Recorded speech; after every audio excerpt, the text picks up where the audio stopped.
Hi everybody, hope you're okay. I'm just about to do a live with Women with Sparkle, so I'm just waiting for Sally. I just had a false start there where I tried to start and it failed to start, and then now hopefully I'm back.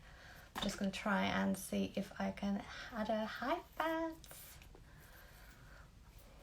Hope you're okay, my lovely. Thanks for tuning in. I've just had about 1 million deliveries as well that are supposed to be arriving today, so I'm now slightly terrified that the bus is going to go every 10 seconds, but I'm trying not to be bothered about that. But I'm wearing my sparkles for Women with Sparkle, so just waiting for her. Hi Fats, hope you're okay. Happy Monday. Hi. Just going to see if I can actually add her somehow.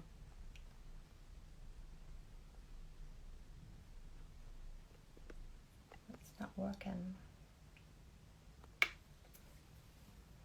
Just have to like look at me for a bit. I hope you're all okay. October already. I'm just waiting. Here she is, waiting, and we're on.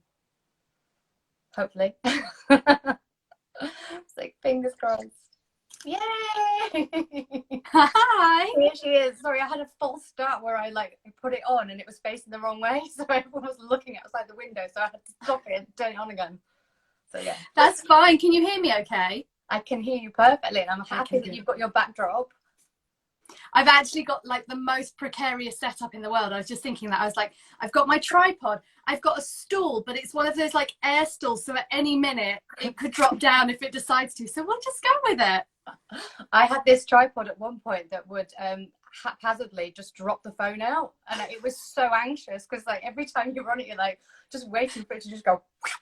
I know, you keep thinking, oh, I'll get a better one, and then you just, more important stuff happens. Yeah, and you might have a delivery come, is that right? Yeah, I made some orders at the weekend and everything was like, oh, Thursday delivery. I'm like, that's fine. And then I swear to God, all of them are like due today. And I'm like, what are you trying to do to me? Like, this is a different level of anxious. I don't even know what to deal with. Because my brother is like so we said, loud. I actually love, I think since that, you know, that BBC interview where the guy was very serious doing something on North Korea or South Korea, and the kid, I actually think since then people are like, can we just not pretend that we don't have deliveries, pets, children, stools that might fall down? Like, that can be business now, rather than this like pretense that nothing else happens in our homes, particularly, right? Exactly.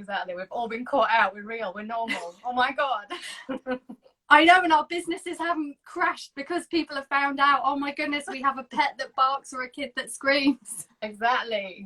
Or Zara not delivering. Anyway. Yeah, so anyway, so we should talk about your book. So yesterday was publication day. Congratulations. Have you got a copy there?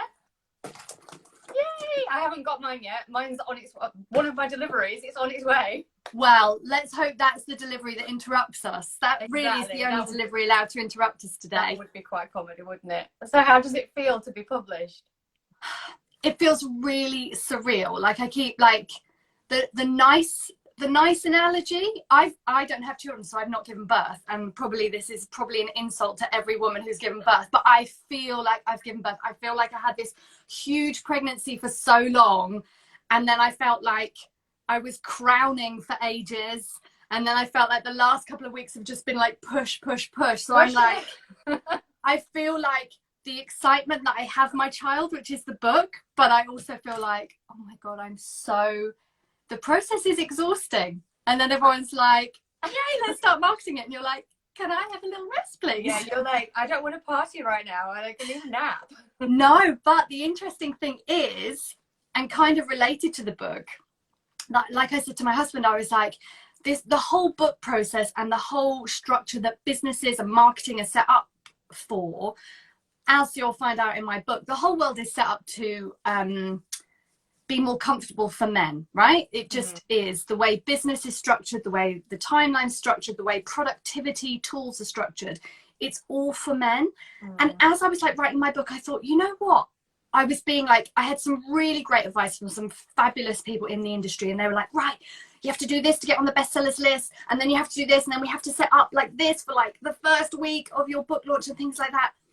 And it was exhausting me. And I looked at what I was writing in my book about how women are not structured in this like rigid 24-hour way. And I thought, you know what? I'm going to market this book a bit differently. I'm going to market, sorry, there's a little hair floating around. I'm going to market this book as a woman. So I'm going to give birth to it.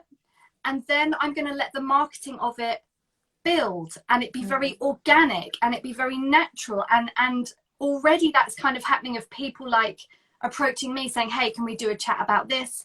Rather than this panic of me going, I'm really tired because my book came out yesterday and the week before that's really busy, but I've scheduled in 20 interviews today because that's what you're meant to do. Back to back. Yeah, I'm like, I'm just going to chat to Claire today, and then I'll chat to my followers, and then we're just going to build it organically rather than this forced. I mean, yeah, I don't want to, if you've got children around, just maybe mute it a little bit. I'm just going to use a non-child friendly word. But I just said, like, the traditional book launch way is actually like an ejaculation. Like this whole like, oh my God, I've done it. It's like the big rocket going off. Like the big rocket going off. Oh, I've hit the bestsellers list. I've done this. And I'm like, I really want book writing, book publishing and book marketing to actually become more female friendly now, for it not to be that you have to kill yourself in the process and wear yourself out, and then you have to kill yourself in the marketing process, but actually it treat you as a human being, and actually it treat you as something that the promotion of the book can grow rather than explode. So the female idea of kind of how we come to produce stuff or climax compared to the men's. So sorry if 11 a.m. is too early to be talking about book that's coming. True, though. I think that marketing way, that that I don't know, that aggressive nature, isn't it? It probably, you're right, like I tend to hate that marketing that is really strong and really dominant, and you do kind of feel like you want to be nurtured a bit more, and you want to find something, don't you, rather than being like shoved down your throat. So that's a really, I love that thought that, you know, the world has been built not for us, and how do we then change that and make it better for ourselves? And you're right, like you're acting in that, within that, and trying to change it at the same time. It's very interesting. Yeah, so we'll see. If I contact you next week and say I've only had 5 people buy my book, then we'll have to go back to the mail. That won't happen. No, we won't do mail. We're not going to do mail. I don't think we do mail anyway, do we? We're much more like sophisticated than that. Exactly. But like I said, just in this terms of like produce, push, profit. Bash. And then we wonder why women all around us are having breakdowns, suffering with depression, hormonal problems. You know, like I said, I could not write a book on how you lean into your female hormonal cycle to help your mental and physical health, and then do a very male version of marketing. It just suddenly hit me, of me going, wait a minute, it doesn't ring true, you know? Yeah, so I love that someone's put book ejaculation. So it's like, yeah, we're not doing book ejaculation, we're doing book climaxing now. exactly. Climax for the book. Very nice on a Monday morning, I must say, for everyone. So it says on the cover that this book is going to change lives. So do you want to tell me like how it's going to change lives and where it all came from? And let's talk about the book. Okay. So how I think it will change lives is that most women, now a lot of the women who follow me do know the stuff, but most women do not understand their hormonal cycle. Right? So the 3 things that women feel are very random or sporadic in themselves is their mood, their energy, and their appetite. Right? One day they're like, oh, I've been very good, or I've started a diet and it felt easy. And then the next week, oh, I've been very bad and I haven't had energy to do exercise, or I felt more hungry. Yeah, you want to eat everything. And women think it's random, but it's not. Every month we have a cycle. So going back to the male-female thing, men have a 24-hour hormonal cycle. So their hormones do the same thing every 24 hours. They're in and out. They're done. Well, like I say to women, you know, when people are like, you know, women get told, oh, why are you being so hormonal? I'm like, you know, you can say that to a man. You know, you can say that at 4 p.m. to him as his testosterone's dipping, and he's getting a bit cranky. Sorry, it's just, I don't know what, it's just on my mind now. Okay, clean it up. You can say to him, Serious stop being chat. hormonal. You can say, like, you know, the reason you're like zoning out at 7 p.m. and wanting to watch football instead of chat to me about my day is because your hormones have dropped. So they have that cyclical 24-hour pattern every day the same. Women have a cyclical 28-day or thereabouts, however long your cycle is. We have that same pattern. So over a month, our energy, our mood, and our appetite shifts in a really, really predictable way. And yet, because we don't know this, and we live in the male 24-hour, meant to do everything the same every day, I'm meant to exercise the same, I'm meant to be as productive, I'm meant to be able to eat the same amount of food every day, we actually start questioning ourselves. So we question our own mental and physical health, our own willpower, all this stuff. So it's like, once you suddenly learn things like the week before your period, your appetite ramps up. It just naturally does. That's what it's meant to do, because your body needs more calories to go through that process, and it will likely crave more carbs. You will then know that 1 week each month, you will just need to eat a bit more and eat a few more carbs, and that will satiate your body, and that appetite will then drop off again towards the end of your period. So it's not like this whole... You don't feel bad about it. You don't feel bad. You stop fighting against yourself. Like, women are fighting against themselves, and then they're wondering why they have PMS, adult acne, painful periods, and it's all because we haven't got into this rhythm and understood like the basic needs of our body. And yeah, like I said, we give ourselves such a hard time because we're trying to exist as men, and when we start existing as women, oh my goodness, life becomes easier. Like, my clients are literally like, oh my goodness, I couldn't believe it. Like, my period was due, and instead of scheduling 5 meetings, I booked the day off, knowing that in 4 days' time, I could do 7 meetings and it not affect my energy, you know? So like I said, the once you understand the natural rhythm of your mood, your energy, and your appetite, life becomes so much easier. You just, and like I said, it's like, for me, it was so important I learned that, because I'd been questioning my mental and my physical health for a long time, probably for like a decade. I'd had all these kind of crazy, what I thought were unrelated symptoms, IBS, PCOS, PMS, all the acronyms, literally, I had them.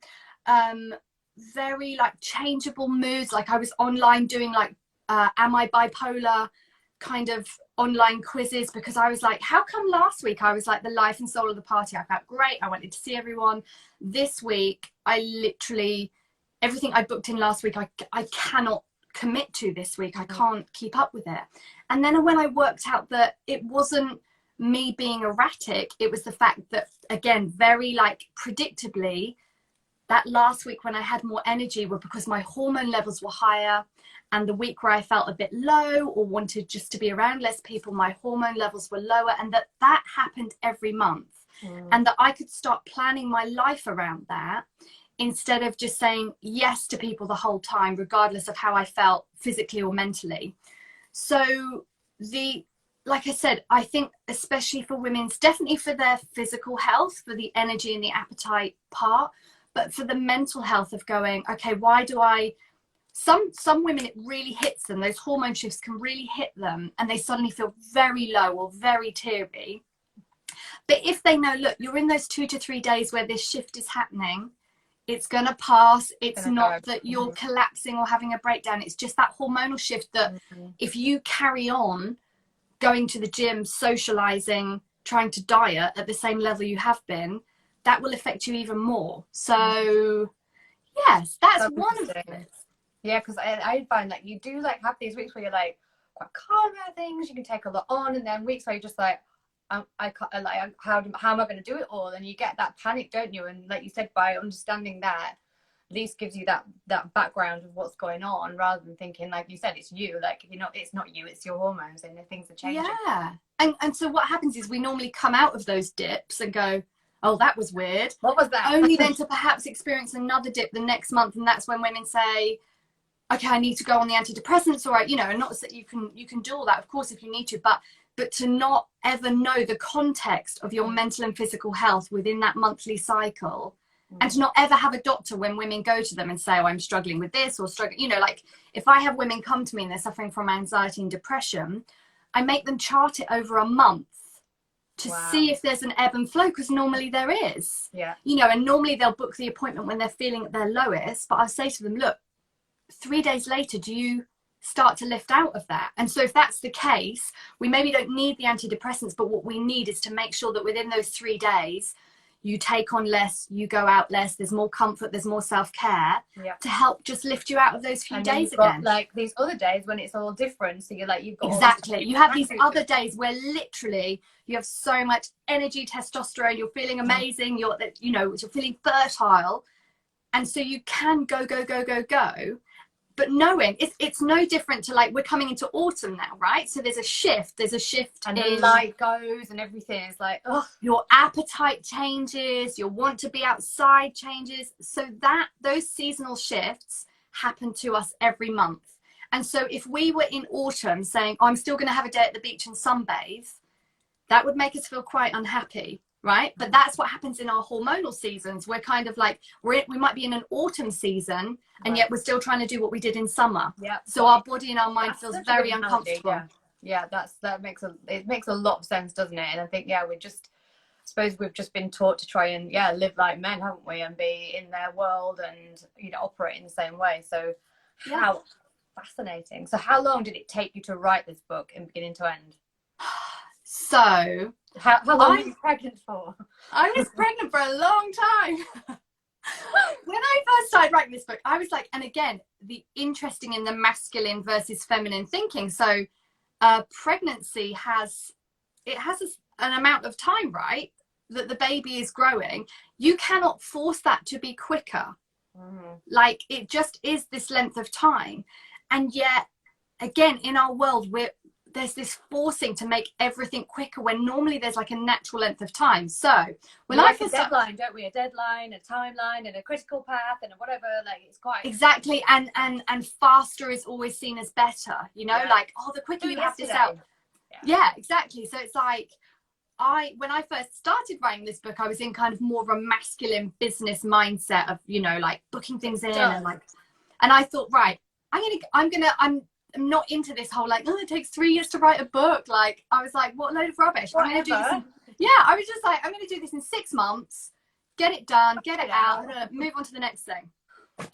Well, my own female wisdom decided that the pregnancy would take 3 years. 3 years? And I'm so, about 3 years, maybe a little bit less, but around that. But I'm so glad when I look at the book now compared to the one that was there 3 years ago. The one now has so much more weight and wisdom, and also, like, I'm a different person from 3 years ago. That's what I realized. So even in my choice of book cover and things like that, I realized that 3 years ago I was still very interested in people in my industry, whatever that is, health, wellness.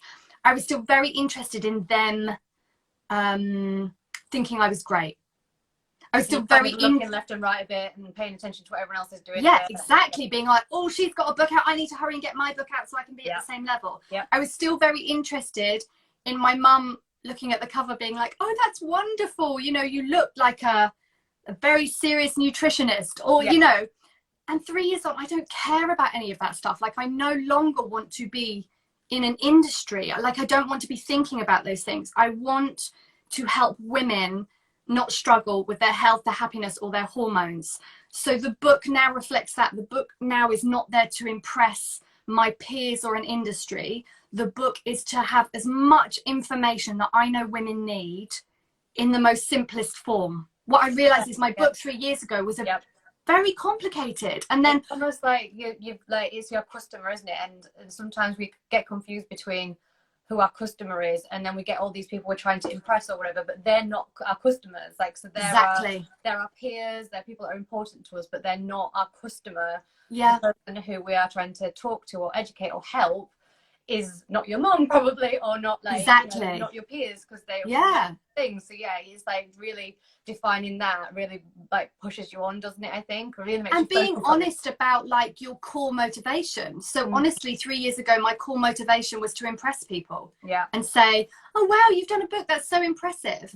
3 years on, I don't care about people saying that's impressive. I care about women having this information in their hands. Like, that is what excites me so much. That is what's driving my marketing. I don't care about a bestseller list or anything like that. It's like, I want women to have this book, and however I can make that happen, that's how I make it happen. Like, I've moved out of the way now, rather than it being about my insecurities to present myself as a certain thing. Now it's like, you know what, 3 years is a long time that I've kind of grown out of, like I said, that need to have any recognition from my peers or certain publications or things like that. I'm like, no, just like, if you could say, okay, do you want an interview in this top magazine or this top TV show, or have an extra 100 women have this book, I would pick the 100 women. It's that important, and I know it can help them that much.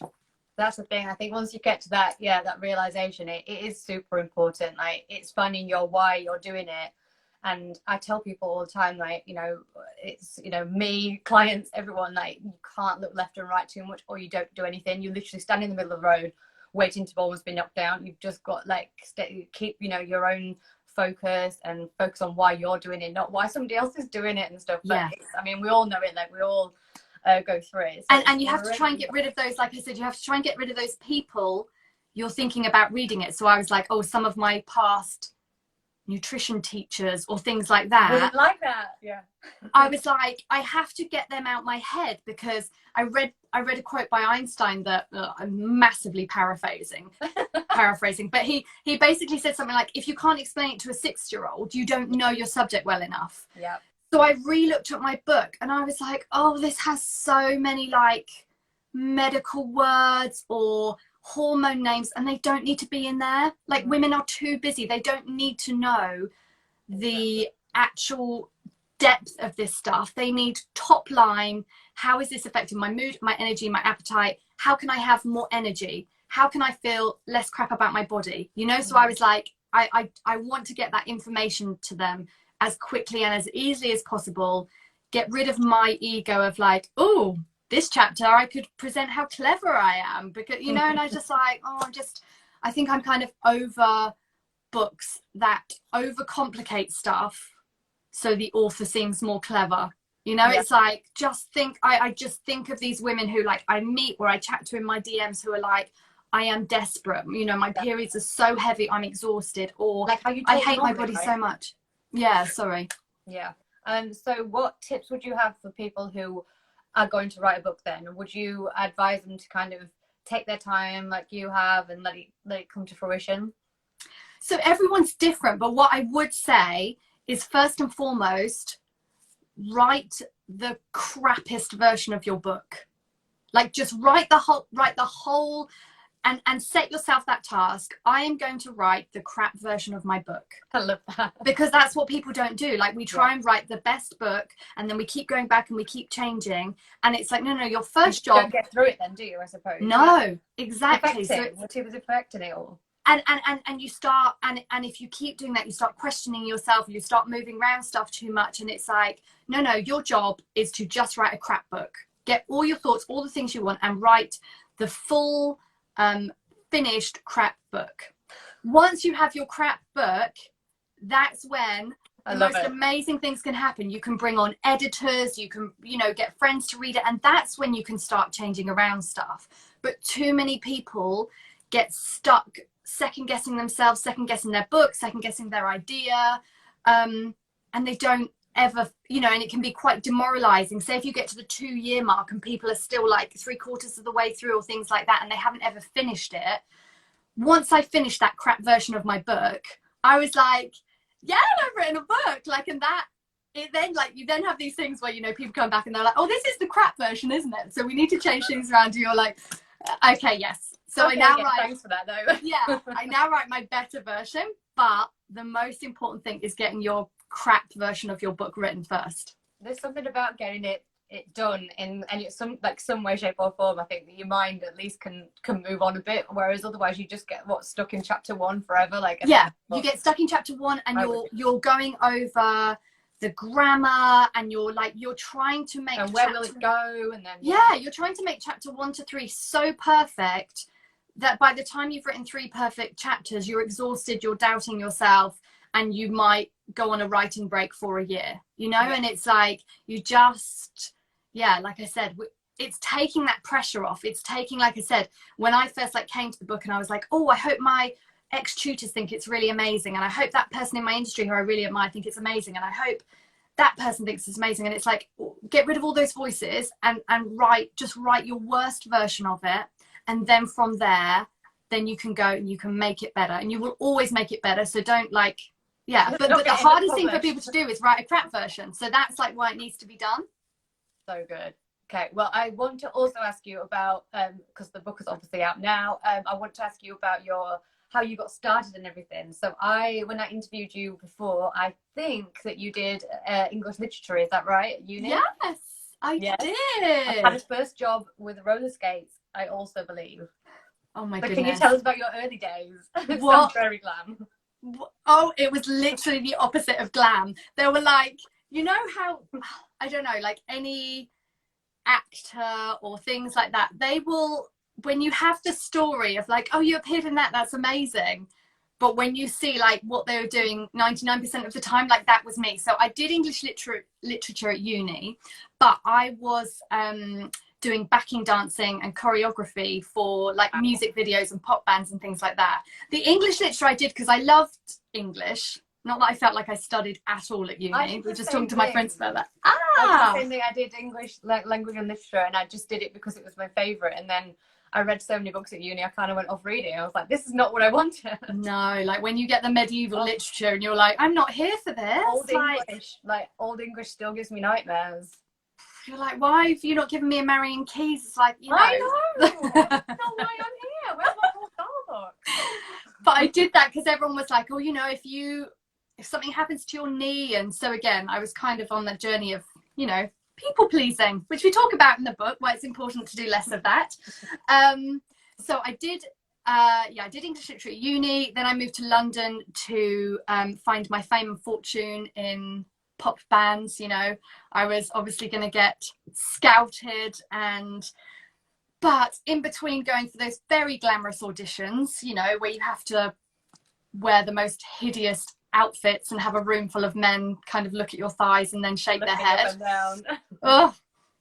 Actually, there's a story in the book of me doing a music video, and so part of the book is about my journey to like and not hate myself. And so I go through the different parts of my body that I always had massive problems with, which was most parts of my body, to be honest. But one of the things I talk about is my thighs and how I've always hated my thighs, past tense, and how I was choreographing a music video. It was like a poolside music video. It was meant to like look like it was in California, but it was in North London. And I'd got there to choreograph the kind of dancers and the models and things like that. And it was like 6 a.m. and I was in my big warm coat and all these like models, some of who were like literally 14 years old, right? 6 foot, 14 years old. They were the female representing female models. And the director came up to me and he said, can you dive? And I said, yeah, I can dive. And he was like, right, get her in a swimsuit, get her on set. And I like, so there's all the like logistics of being a woman going, hang on, hold up. There's no fake tan on my legs. I'm not sure the bikini wax has been done recently, but you know, a male director doesn't think about these things. No, they don't care. They're just luckily the makeup girls were amazing, and they rushed me onto set because they needed someone in the music video to dive into the swimming pool and then walk about in a swimming costume. It was literally my worst nightmare. Like, I had so many insecurities back then anyway, and if you'd have said what's the worst thing that could happen, it would be put me in a swimsuit and make me stand there without a towel in front of and be filmed. Wow. And then put me next to 14-year-old models who are a size 6 and make you stand in a row. Like, it was the worst, but it also set me on the path of going, wait a minute, why are women being forced to compare themselves to 14-year-old girls? And you know, when the music video came out, I was like, I'm obviously going to be edited out because I'll look so disgusting and my thighs will look so disgusting. And the music video came out and I was like, oh, that's not how I think I look. So it was like a really, like I said, I had these glamorous music video shoots and things like that, and backing dancing jobs in between being a street fundraiser, being the people that everyone hate, sorry guys, but doing, you know, I did it on my roller skates because it was so boring just standing on the street, and obviously that enabled more people to talk to me. And it was actually, I always say, like, I think it prepared me. It definitely prepared me for being in the music industry, and it definitely prepared me for even doing things like writing the book, because I always say I was a professional reject, right? Most of my day was just being rejected by people, either told politely no or less politely. I just got used to being rejected and realizing that it was almost a statistical thing of like, look, I just have to have 100 people say no or swear at me, and then that next person will say yes and chat to me for 5 minutes. And it's like, it just made me less scared of rejection, which I think has really helped me. Yeah, putting things out in the world, you know? So like the book, it's like, well, it's just statistical, isn't it? It's like, if 100 people read it and hate it, then it's just the next person who will love it and it will help. So yeah, I had one of the my first sort of interning job was with a PR agency, and they had me working on the MFI furniture account. And my job, glamour, the worst job possibly in the world ever, was to ring up. So when they opened a new MFI in the area, I used to have to ring all of the companies that were nearby and trying to get them to the launch party. So I had to try and get them to accept tickets off me, cold calling. And I don't think there is anything more painful. And I learned how to like deliver it after many, many, many calls, deliver it in a way that they would be like, oh, okay, yeah, rather than being like, what? And yeah. It's like, I don't think I've ever done anything as bad as that again. Yeah. But you get used to people rejecting you. You get used to it, and you also like it's very tough for your ego, you know, when people are like, oh, so how glamorous, I heard you did this video, what are you doing tomorrow? You're like, I am outside Tottenham Court Road tube station, probably being spat at, but you know, that's fine. Like, whatever you think it is though, babes, is You just have to, what you realize again as well, because we grow up as women and we take rejection so personally. We really do. So whatever we do, whether it's our business or a date that doesn't work out, we take it so personally, and it's just over it. Rejection's just a thing. Like, it's not about you, it's just a thing. And that's what I've realized, like, more and more and more. Like I said, like, whether it's someone that says, yeah, like I said, what I leave, because people are like, oh, are you scared about what people say about the book? Because I'm like, no, I know a lot of women need that information, but if it's not for some women, that's okay. Again, that's statistical. It's not, it's just a thing.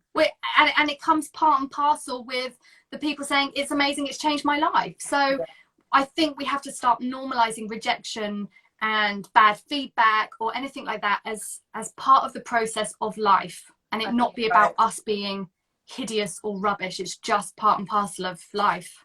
Especially for women, like you say, I think we do take it so hard. We find it hard to get back up again.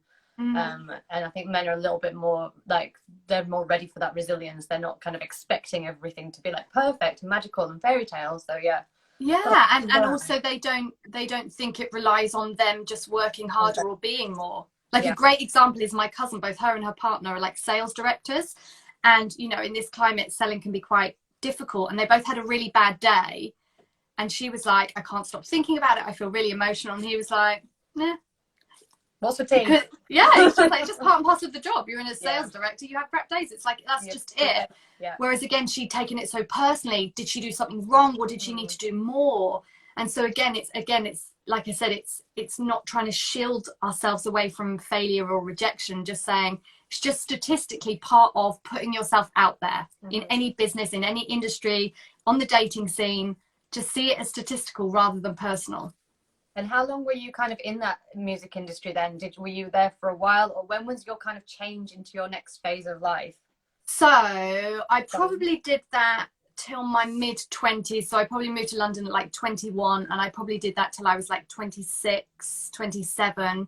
And then I moved into, because I was always interested in the PR marketing side of music, like, and you know, sometimes I'd be like working with bands and think, they're terrible. Like, but they have this huge marketing, millions of pounds behind them, and so they're on every TV show and people are buying their music. And, you know, I'd meet other musicians and think, oh, this is so sad, you have an incredible voice. Or so I started dabbling in doing bits of kind of music marketing, and worked with a band who were actually buskers, and we did a kind of grassroots marketing campaign, and they got in the charts, and they like got ahead of Jamiroquai in the charts, and there was a big kind of like, wow. I mean, this is what's so funny, like this is so long ago, we're talking like 15 years ago. There was no social media. I think MySpace was the only thing that was out there. So this was like real grassroots. This was like busking, giving out leaflets, and so from that, other people started approaching me to do some PR and marketing. So then I moved into the PR and marketing world for kind of 4 or 5 years. But that 10 years is when I've been living like a man, right? I just push harder. I prove myself to the world. I like, the thing I don't want to be is I don't want to be a woman, right? I don't want to be a teary, emotional. I have to be like a man to be successful. And I had to ignore.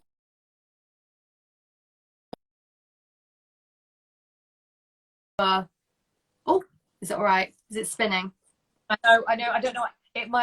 I'll tell you what it really was. My phone was telling me that I was over my Instagram limit for today. Oh, how good! What's your limit? Tell me what your limit is. Actually, no, I thought it was like much longer. It must be like an hour or something. It's like, that's brilliant. I'm glad you didn't shut us down. Terrible. I have to control my habits. So that's so funny. Yeah, so quick version is I'd been living like a man. I'd literally been trying to do anything not to present myself as a woman, you know, in business circles. It was just about me working harder, me ignoring my body. And then at 30, I got really, really ill. I got a fast growing breast tumor, and I had to stop work, and I had to have 2 operations, and I had to, yeah, and kind of mentally and physically, I was just at my lowest and knocked out. And I then started having to go for scans every 3 months and being told like, yeah, we don't know, it's kind of bad luck that you've got this. And that just didn't seem good enough for me. I was like, I'm living in like constant fear, and you're just telling me kind of shoulders shrugged, meh. And so I looked into what I'd got, and I also looked into my health for the previous 10 years. And I was like, wait a minute, there's been like a timeline of what started with like painful periods.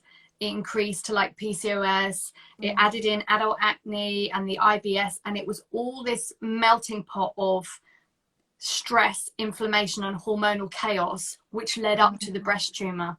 And because I'd just been like whack-a-mole, I say, I've been whack-a-moling down my symptoms with another pill, another thing to ignore my body, ignore like the cries of my body. And then at 30, my body was like, okay, we need a bigger message then. Yeah, we need to talk. So, exactly, we need to talk, because if you're going to try and pretend you're not a woman, and you are, if you're going to try and pretend you don't have periods that cripple you so you are crying in pain, like, we need to talk. We have to like sort this out. So from that, I then started studying nutrition, women's health, women's hormones, and going, the minute you get that heavy period, the minute you get that PMS, the minute you start feeling that anxiety or depression increase, that's when we need to start like the body intervention. You know, we don't let it get to like 10 years time when it's the thing that's harder to deal with. We deal with it now, because the hormonal balance and the getting the inflammation down is key to women's long-term mental and physical health. So we get rid of these male short-term solutions, which are just sticky plasters, right? The pills are generally sticky plasters that suppress symptoms. We as women want to get to the root cause issue of why your body isn't balanced. So yeah, that's my job. That's what I do. That's what I tried to teach women in the book, how to be their own like health detective. Yeah, what causes PMS, just things like that, of going, we do not have to put up with this stuff. It's become so normalized, but it's not natural. Our bodies were our female bodies were never meant to be these like messes of hormonal messes, and then you have the perimenopause and that's a mess, and then you have the menopause and that's a mess. It was never ever meant to be like that. So yeah. So when did you become Women with Sparkle? When did that name come about? When did you start to be like, okay, this is who I am? When did that moment happen? So that happened when we moved to Switzerland, and I started, and that's when I started kind of formally studying nutrition and life coaching. And I don't even know where it came from. I literally think it was like a, probably walking in the Alps one day. I make it sound amazing. I actually really, really struggled with my time in Switzerland because I was very alone. I felt very lonely, and it really affected my mental health. But out of that came that I knew my sparkle was still in there. So I was like, right, what are the things I need to do to bring my sparkle back? And then I want to teach other women how to bring their sparkle back. So the whole kind of collective of women with sparkle came out of that time when my sparkle was struggling, actually. Yeah, and you've got that, you talked about, I think, on the interview on the blog, that you've got like a little creative team that's all women as well, and you kind of feel quite at home there. It's quite nice. Yeah, little, I love it. I love it. So like, yeah, I've got a designer in the Ukraine, and she's also like a dancer and teaches like somatic coaching, and I've got a web designer in New Zealand. And it's like, yeah, I love bringing women on board because, well, do you know what? I have one man in my team who's amazing, and he just gets it, so but generally it's like the more women I can bring on and like pay and empower and just, like, that's what I like. I love it. It's so good. And so what about social media then? So you're probably like one of the best Instagram people I think I follow. Your stories are always really interesting. They're really deep. They've always got a lot to them. You've been doing lots of like lives with people throughout lockdown, which I think has been a great time to be really doing that. People really needed that boost. You've been handing over your account to people. Like, so how have you been using that tool to spread your word, I guess? Thank you. That means so much coming from you. Yeah, I see social media as like my friend, right? So it's like, I don't really subscribe to the male, you have to have this posting schedule, do this, do that, because that just, for some women that works brilliantly and it's really easy for them. For me, that just stresses me out. I have to I just want to be as authentic as possible. And so that means when I feel like posting, I post, and when I don't feel like posting, I don't post. And yeah, like I said, it just, those issues that come up, they come up very organically in my day. Maybe I've had a coffee with someone and we've chatted about something. Maybe I've had a session with a client and thought, hey, I've got to tell my followers about this as well. I just keep it really like as it comes up, that's what we chat about. And that seems to resonate. And also like trying to keep the, we love a bit of gloss on Instagram, right? We love it, but trying to balance that with reality as well, and just always making sure there's even the smallest amount of value. If it's making someone laugh, that's great. If it's teaching them something about that health, that's great. And all of those things being as important as each other. Sometimes like if I've had like a very heavy day of stories, maybe we've gone into female health or what people feel about, the current situation, things like that, then I try to make sure that then we don't have like a whole evening of that or another day of that, because women need a break. They need the information, they need to learn stuff, we all do, but then we need a break and just to kind of chill out and look at a lovely sparkly pair of heels I found that I want people to know about. I really like the way that you sort of like almost announce that you're not going to be on social media for a bit. Like, I'm going off to do my book, I'm telling you, I'm putting it here. I quite like that, because you feel like you're not going to just get loads of scheduled stuff. Like you say, it's like really in the moment. You're going to be absent, but you're not gone forever. And I also like how you put up pictures of you, like, here's my really nice, cover of my book where I look really fantastic, but here is me right now and I haven't done the housework and whatever. And it does make you feel like it's not just all polish, is it? It's, it's real substance. And everyone has been at home in lockdown and whatever, and it's still tough out there, and it's good to have that balance, isn't it? I think you do that really well. And I think it's so important for women. Again, that's probably, as I've grown in self-confidence, it's enabled me to do that, because I don't feel I have to present one formulaic, sparkly, most pristine version of myself. It's like, if it's midday and I'm still in my pajamas, and then I want people to know that because the day before I showed them a picture of me on a photo shoot. So it's like, you have to understand that this all, yeah, like I did the book launch yesterday and there was such fun and people like reposting stuff, and I did that, and then I looked at my kitchen and I was like, people have to see how, yeah, like I said, my dog has explosive diarrhea, my kitchen's a mess, I've done no washing for 2 weeks. Like, people have to know that's part and parcel of life. Whatever's being presented, however glamorous, it's like within that, real life still happens to everyone, no matter what their Insta account looks like. And you can't, like, it's like the balance, isn't it? Like, if work is taking off like a rocket, then there's got to be some give somewhere, hasn't there? Yeah, exactly. Yeah, exactly. I literally haven't had time to do washing for like 2 weeks. But so like I said, to then just present all like my book stuff, I'm like, people have to know there's always a cost, right? So you can't, I mean, obviously there are some women that can manage to do it all, but yeah, for me, I'm like, we have to know both sides. And you have Sparkle Up Thursday as well, which I think, do you think, like, because we've had lockdown and we've been really super casual, well, we're still kind of not really back to normal. I've still got my joggers on, my bottom half, sparkly on top, joggers on bottom.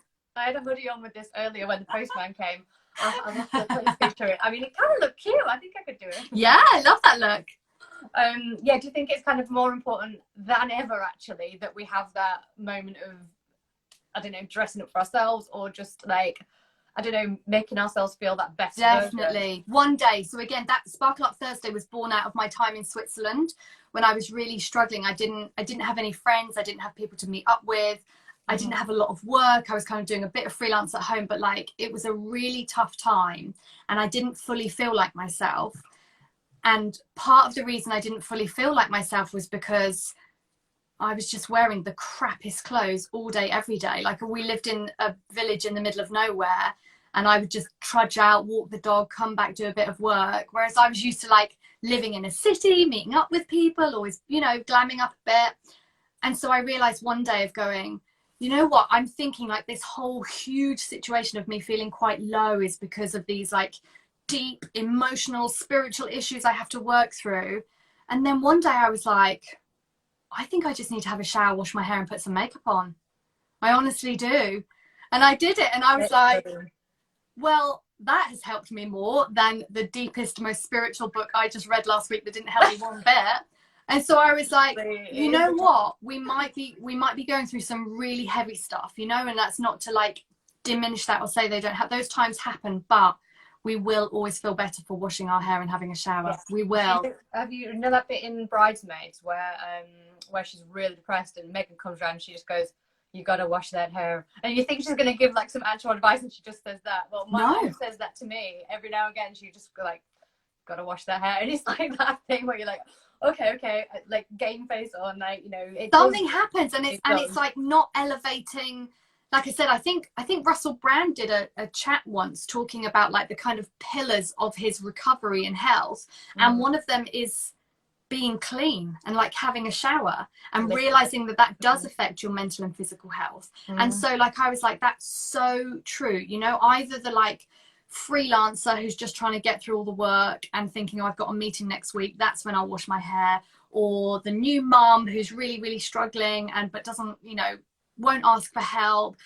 You know what, in those situations, just having a shower, washing your hair and putting something on you like, rather than just going, well, I'm going to put that baked bean stained t-shirt on because I can't be bothered. Like, it really, the emotional, the spiritual and the physical are all linked, and we often elevate our emotional and spiritual, like, oh, I'm doing work on this, and it's like, you know what, the physical is always seen as superficial, but it's so linked with the other stuff. That quite a bit, because I would like to think that I'm not, you know, that superficial. I'm not like as motivated with things like that, but there's that feeling of putting something on that you really love and feel great in, and the difference in yourself is just phenomenal, isn't it? If you've got an outfit on you feel confident in, and we don't often make the link. Yeah, we'll think, I'm having a really low week, and then you're like, but if you've been in your grey joggers and shapeless t-shirt all week, you know, not saying you have to like uber glam up, I'm like just saying just have a shower and put on a top that you feel lovely in, not disgusting in. It's that simple. Yeah, but that Marie Kondo thing, isn't it? Like, we should be feeling joy from exactly. And we don't, so we've started understanding that in our surroundings. But literally, if you picked out two tops and held them both up against you, one, like, you'd have a different feeling for both of them. So it's like understanding we've got that intuition as women too. Yeah, it's fascinating, isn't it? Absolutely fascinating. So would that kind of be, I was going to ask you what the one thing women or anyone can do today to kind of sparkle up, to make themselves a bit more sparkly, but would that kind of be your one tip, or is there something more fun? Okay, so I'd say two things. I'd say, can I say three? Because obviously one is buy my book so you can learn about all this stuff. Because we do go into self-worth. Like I said, I in the book I do the science of the sparkle, which is learning all about your hormones and the phases you go through. And then I also do the secret of your sparkle, which is all about how we feel about ourselves, how we've been taught and brainwashed as women to hate ourselves. We think it's just a personal thing, but it's taught. So I teach you how to unlearn that. But yeah, so the three things I would say is I would love you to buy my book, because I know there's so much help in there for you. I can tick that one off. That's good. Tick. Yay. The second thing is I would say download something called the My Flow app, MyFLO. Yeah. That will help you start tracking your cycle, and you will start being able to see a pattern in your mood, your energy, and your appetite. And within a month, you're like, okay, it feels so empowering. Yeah. And then the third thing today is, like, if you feel horrible and you haven't had a shower, have a shower. If you've had a shower and still feel horrible, but you're in your grey trackies for like the third day running, just go put something you feel nicer in. You don't have to, if you want to put the ball gown on to unload the dishwasher, do it. If not, just change your top for something that just makes you feel a little bit more like the true you, right? We all have a true us, and we all have a version of us that kind of, finds their way out a lot of the time. So it's like, go put on something. It might just be putting on your bright lipstick or a pair of sparkly earrings.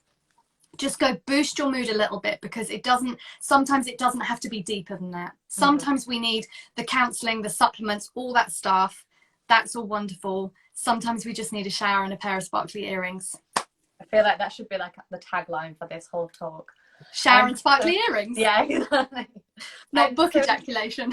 I mean, it's just so nice. It's so nice. Like Monday, we just need to feel happy, don't we? Good start to the week. Yay. So do you have a particular career highlight that really stands out, or anyone you've helped that really stands out, anything like that? Is there too many? I hate it when we go this through it, but there literally is. I literally feel like I have the best job in the world, in that, I have the women who like like Stevie B on Instagram. She's a celebrity stylist, and she was an amazing client in that she came to me and just was not feeling like herself, and very low and things like that. And so she is now always shouting about, after working with me, how brilliant she feels, how her periods are better. She'd been diagnosed with PMDD and was told, you need to lose weight, you need to go on this medication, and it just didn't feel like the route she wanted to take. So we worked with her and we balanced her hormones, and we kind of helped build her the life she was always meant to have, and she's just flying. So that she's always amazing. Brilliant. And she shouts about it. But I would say every single client who comes to me, like, it's the woman who's had heavy periods for 8 years and has been told a hysterectomy is her only option, and she's willing to go for it, but there's something in her head saying, oh, maybe I'll just try one more thing. And within 1 cycle, 2 cycles, she no longer has heavy periods. They're very manageable and they don't trouble her at all. Like, those things are just to teach a woman how capable, healthy and amazing her body is, and how it's always trying to bring her back into balance, as opposed to telling women they're always messed up, their hormones are messed up, and all they need is another operation, another pill. It's just, it's the best thing ever. Oh, and Carly keeping quiet here. She is amazing. She's just amazing. She actually wrote the foreword for my book. Oh, how lovely. I can't wait to get it. I feel like I'm just waiting for this thing to come out. I hope it comes with like glitter in the post and stuff. That would be cool, wouldn't it? Like, that would be. I'm like, oh, wait a minute, why didn't I organise that? I know, come on, Amazon. Yeah, it's going to be a cracker. I can't wait to get hold of it. So your personal style is obviously like very sparkly and glamorous. And did that kind of come back naturally? Were you always like this? Has it been like a conscious decision, or is it just like, this is just you? I always say, like, I think I did a post on Instagram like last year or something, and I say, I actually think I kind of flip between, I think my two styles are kind of Waynetta Slob and Liberace. It's like, sometimes I'm home just doing the dog house stuff and I'm just like in my trackies.